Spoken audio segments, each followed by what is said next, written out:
Hello বন্ধুরা, আজকে আমরা আলোচনা করব পৃথিবীর ফুসফুস যাকে বলা হয়। পুরো পৃথিবীর 20% অক্সিজেন যেখানে উৎপন্ন হয়। এই জঙ্গলটি 55 লক্ষ বর্গ কিলোমিটার এবং 9টি দেশ জুড়ে বেষ্টিত। 60% রয়েছে ব্রাজিলে এবং 13% পেরুতে। এই জঙ্গলে প্রায় 390 বিলিয়ন বৃক্ষ রয়েছে, যেগুলো প্রায় 16,000 প্রজাতিতে বিভক্ত। অ্যামাজন এই জঙ্গলটিতে 85 লাখ প্রজাতির পোকামাকড় রয়েছে।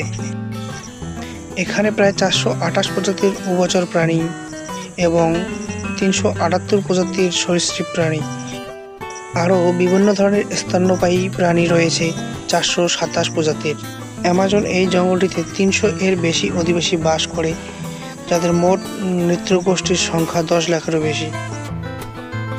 আমাদের ভিডিওগুলি ভালো লাগলে অবশ্যই একটি লাইক করে চ্যানেলটিকে সাবস্ক্রাইব করে দেবেন।